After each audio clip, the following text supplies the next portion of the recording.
सभी विद्यार्थियों का SV children academy online platform पे स्वागत है। कक्षा 12 विषय भूगोल और अध्याय 6 की बात करें, विश्व मानव अधिवास और पार्ट नंबर 3 हम चर्चा कर चुके हैं। ग्रामीण अधिवास के बारे में चर्चा कर चुके हैं और अब हम पढ़ेंगे ग्रामीण अधिवास की समस्याएं। अब ग्रामीण अधिवास की आपको पता समस्याएं बहुत ज्यादा होती है, तो पॉइंट ऑफ से सीधी बात करूंगा। ग्रामीण अधिवास की समस्याएं, ग्रामीण अधिवास की समस्याएं क्या क्या होती है हमने कल देखे थे ना। तारा प्रतिरूप, रेखे प्रतिरूप, वृत्ताकार प्रतिरूप, समकोण है, त्रिभुजाकार है, सारे देखे थे, वो पढ़ लेना। 10 से 12 है। अब समस्या देखो क्या क्या है, सीधी समस्या बताता हूँ, सीधे पॉइंट पे, क्योंकि ज्यादा इनमें पढ़ने की जरूरत नहीं। आवागमन के साधनों का अभाव होता है, आवागमन के साधनों का अभाव। ये क्लियर है, आपको पता है कि शहरों की तुलना में आवागमन के साधन बहुत कम है। आपने देखा होगा कई गांव ऐसे वहां पे बसें बहुत कम जाती है, एक सुबह जाती है, एक शाम को जाती है, एक दोपहर को जाती है, कहीं कहीं जाती नहीं है। 3-3, 4-4 किलोमीटर पैदल चलना पड़ता है, या खुद के संसाधन है हमें लेने पड़ते हैं। तो बहुत सारी समस्या है, जितनी शहरों में नहीं मिल पाती उतनी नहीं मिल पाती।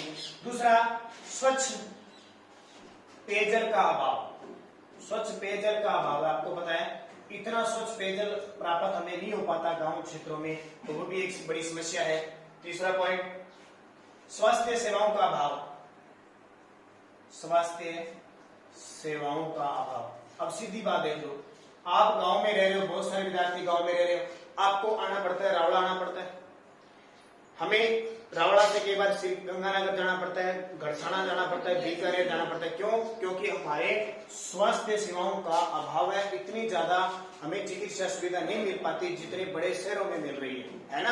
अब बड़े बड़े हॉस्पिटल है दिल्ली, जयपुर, बीकानेर, लेकिन हमारे कुछ नहीं है। स्वास्थ्य सेवाओं का बहुत बड़ा अभाव, अगर होती है तो भी कई बार तो डॉक्टर नहीं मिलता हमें, तो ये समस्या हो जाती है, क्योंकि ग्रामीण अधिवास। 4 नंबर देखिए, विद्युत आपूर्ति का अभाव।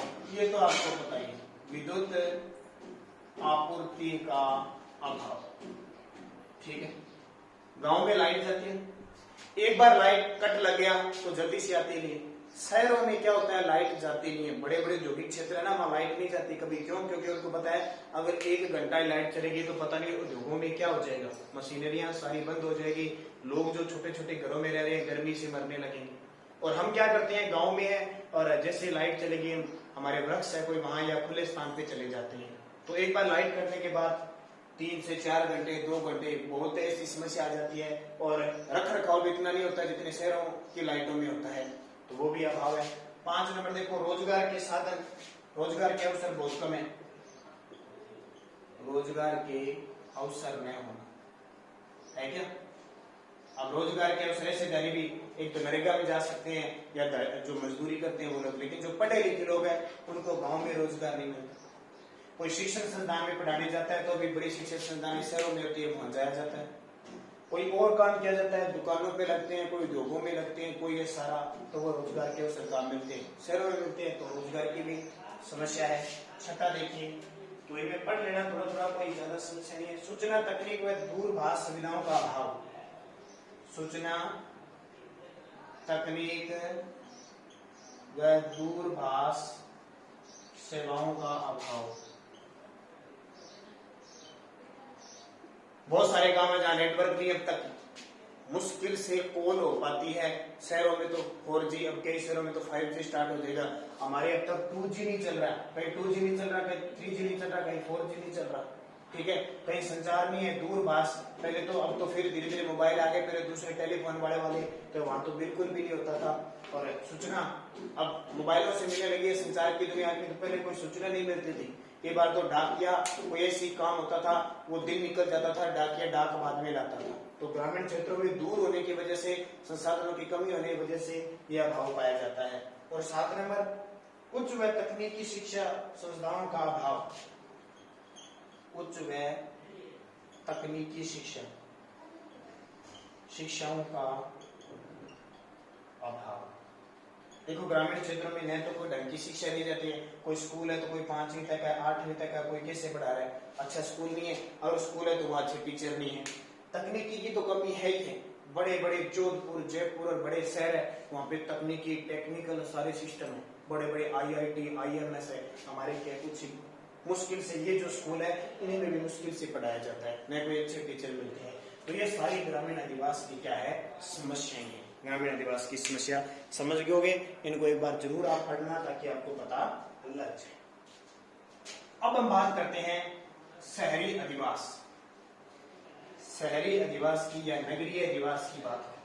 2 नंबर आता है नगरीय अधिवास। नगरीय अधिवास जो नगरों में रहते हैं वो नगरीय अधिवास हो गई, ठीक है। 2 नंबर कौन सा आ गया, नगरीय अधिवास। अब नगरीय अधिवास में क्या क्या व्यवस्था होती है, व्यापार की, व्यवसाय किया जा सकता है, अच्छी शिक्षा मिलती है, अच्छी चिकित्सा सुविधा मिलती है, ठीक है। अच्छा संचार के साधन उपलब्ध होते हैं, संचार के साधन, परिवहन के साधन, रोजगार मिल जाता है, वो सारे नगरीय अधिवास के अंदर आएंगे। सब कुछ मिलेगा ना। कहने का मतलब व्यवसाय होते हैं हमारे प्राथमिक व्यवसाय। प्राथमिक व्यवसाय तो हमें कहाँ मिलते हैं, ग्रामीण क्षेत्रों में मिलते हैं। प्राथमिक व्यवसाय खेती करना, पशुपालन करना, मत्स्य पालन करना, हाथों से बुनकर कोई दरिये वगैरह वस्त्र बनाना, टोकरियां बनाना, वो प्राथमिक व्यवसाय। नगरीय अधिवास में द्वितीय, तृतीय, चतुर्थ और पंचम जो व्यवसाय होते हैं वो नगरीय अधिवास में होते हैं। द्वितीय का मतलब क्या होता है, मान लो हमने कृषि में कपास बो दी, हम कपास मंडी ले जाएंगे कि नहीं जाएंगे, शहर में ले जाएंगे ना। उद्योगों में उसकी बिनोला अलग मिलेगी, उसका तेल अलग निकलेगा, बेचने के लिए अलग होगी। द्वितीय हो गया।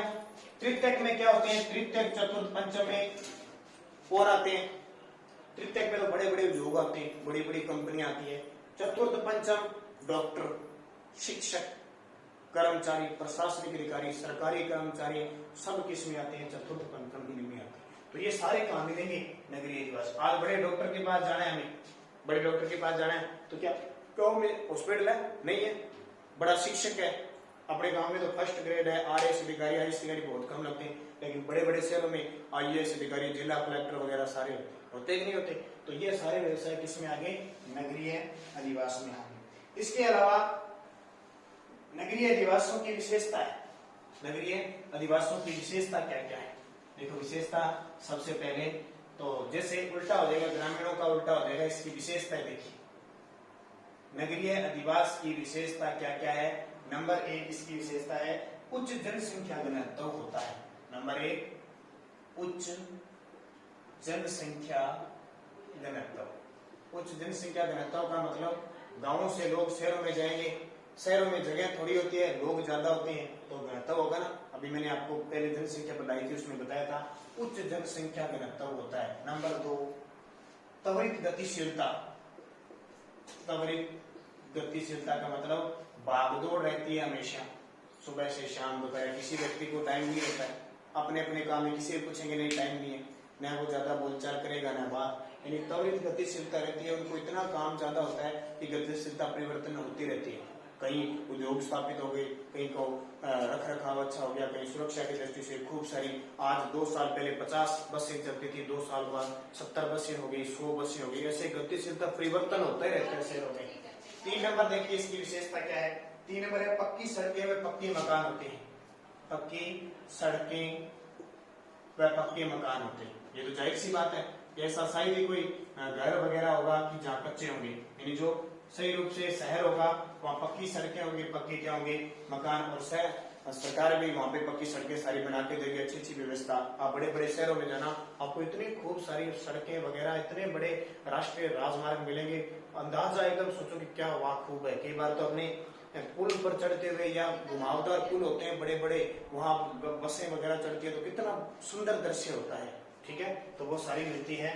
उसके अलावा रोजगार की उपलब्धता, रोजगार की उपलब्धता, जाहिर सी बात है कोई शहर में रहेगा तो उसको रोजगार मिले मिलेगा किसी प्रकार से, चाहे उद्योग में है, चाहे शिक्षक क्षेत्र में है, चाहे हॉस्पिटल है, चाहे शिक्षण संस्थानें हैं, बड़े बड़े कोई भी उद्योग है, कोई कंपनी है, वहां पे आपको रोजगार मिलेगा। अब देखो पक्की सड़कें और पक्के मकान होते हैं। हमारे गांव में क्या होता है, समस्या देखो बड़ी बात, मान लो हमारे गांव की ये गली है, ठीक है, ऐसे जा रही है, ऐसे चली गई, मुड़ गई, ऐसे यहाँ घर, एक घर तो यहाँ बना हुआ, एक घर यहाँ बना हुआ, ठीक है, बाहर की तरफ बना था।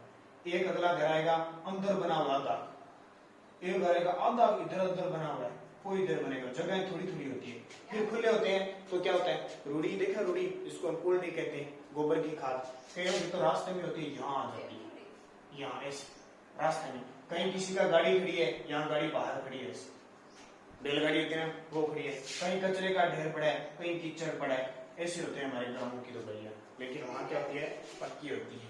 5 नंबर देखो, यातायात, यातायात के साधन होते ही रहते, यातायात के साधन मिलते हैं खूब सारे, और लगभग जो शहरी क्षेत्र उनके पास खुद के संसाधन होते हैं। छठा, उच्च शिक्षा व गहन चिकित्सा सुविधा, उच्च शिक्षा मिलेगी, उच्च शिक्षा वह गहन चिकित्सा व्यवस्था। अब देखो, हम 12वीं क्लास में आर्ट लेके बैठे हैं, अगर वही हम जयपुर में पढ़ते होते, जयपुर शहर में होते, तो वहां अच्छा हमें कॉलेज मिलता, अच्छी हम हो सकता है मेडिकल शिक्षा लेते, अच्छे हम कंपनी की तरफ से जो शिक्षण व्यवस्थाएं होती है सरकार की तरफ से उसका फायदा उठाते, अच्छे हॉस्पिटल में हमारी पढ़ाई होती है वहां होते, या जीएनएम वगैरह हम करते। उच्च शिक्षा हमारी होती, आज हम नॉर्मल स्कूलों में यहाँ पढ़ रहे हैं, ठीक है, हमारी जैसे जैसे तैसे हमारे घर वालों के पास पैसे होते हैं, उस हिसाब से हमें क्या करते हैं, शिक्षा ग्रहण करते हैं। लेकिन जितनी हमें जरूरत है उतनी हम शिक्षा ग्रहण नहीं कर सकते घर, ठीक है। तो शहरों में उच्च शिक्षा मिलती है, गहन शिक्षा मिलती है। उसके अलावा जटिल 50% से अधिक जनसंख्या का गैर प्राथमिक कार्यों में, ठीक है, 50% से अधिक जनसंख्या गैर प्राथमिक का मतलब होता है कृषि क्षेत्र से नहीं जुड़ी।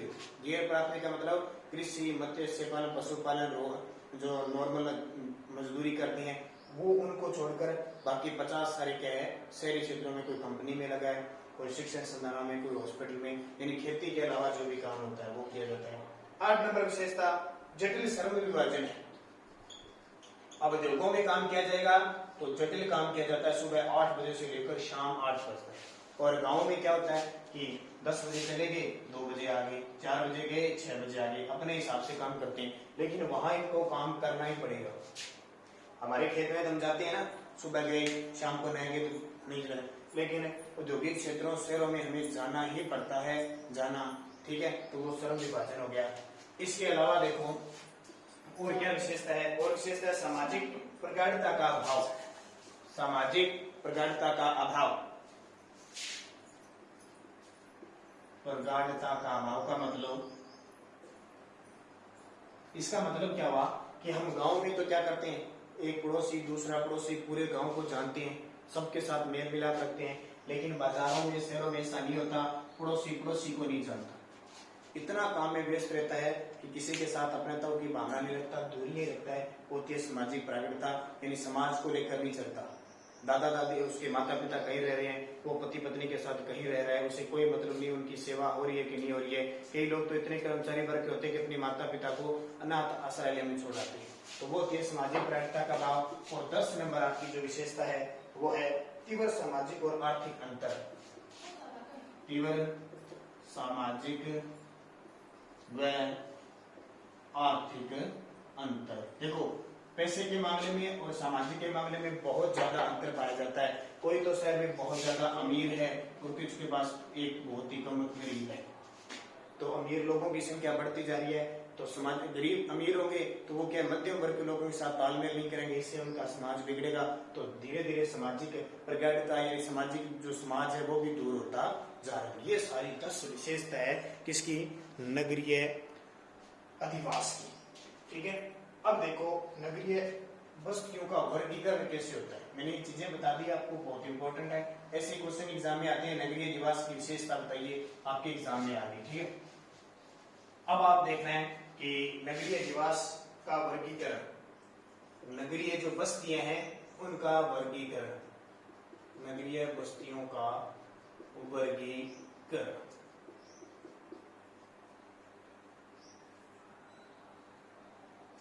अब इसमें क्या होता है, नगरीय बस्तियों का वर्गीकरण अलग अलग देशों में अलग अलग होता है, अलग अलग शहरों में अलग अलग होता है। नंबर 1 है जनसंख्या का आकार। सबसे पहले वर्गीकरण में आता है जनसंख्या का आकार। अब अलग अलग नगरों में अलग अलग जनसंख्या होती है कि नहीं होती है? अलग अलग शहरों में अलग अलग जनसंख्या होती है, अलग अलग देशों में अलग अलग जनसंख्या होती है। जैसे मैं कुछ उदाहरण आपको बताता हूँ किन किन देशों में किस प्रकार की प्रक्रिया है। जैसे हम बात करते हैं जनसंख्या की न्यूनतम सीमा, जनसंख्या की न्यूनतम सीमा। मैं बात करता हूं डेनमार्क, स्वीडन, फिनलैंड, वहां 250। आइसलैंड, आइसलैंड में 300। कनाडा व वेनेजुएला 1000। कोलंबिया 1500। पुर्तगाल और अर्जेंटीना 2000। अमेरिका यूएसए और थाईलैंड 2500। उसके बाद में जापान 3000। भारत 5000 व्यक्ति निर्धारित है। ठीक है, कितने?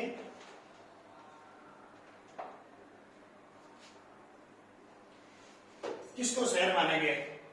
डेनमार्क, स्वीडन और फिनलैंड में अगर 250 लोग रह रहे हैं तो वो शहर है, यानी नगरीय बस्ती है वो। आइसलैंड में 300, कनाडा वेनेजुएला में 1000, कोलंबिया में 1500, पुर्तगाल अर्जेंटीना में 2000, अमेरिका और थाईलैंड में 2500 और जापान में 3000 और भारत में 5000 अगर लोग रह रहे हैं तो उसको नगरीय बस्ती के रूप में माना गया है। उसके अलावा 400 व्यक्ति प्रति वर्ग किलोमीटर भी हमारे भारत में माना गया है। तो ये जनसंख्या का आकार होता है, उसके आधार पर अलग अलग नगरीय बस्तियों का वर्गीकरण होता है। अगले वीडियो में हम पढ़ेंगे तो उसके और भी कुछ पॉइंट है, उसका पूरा अध्ययन करेंगे।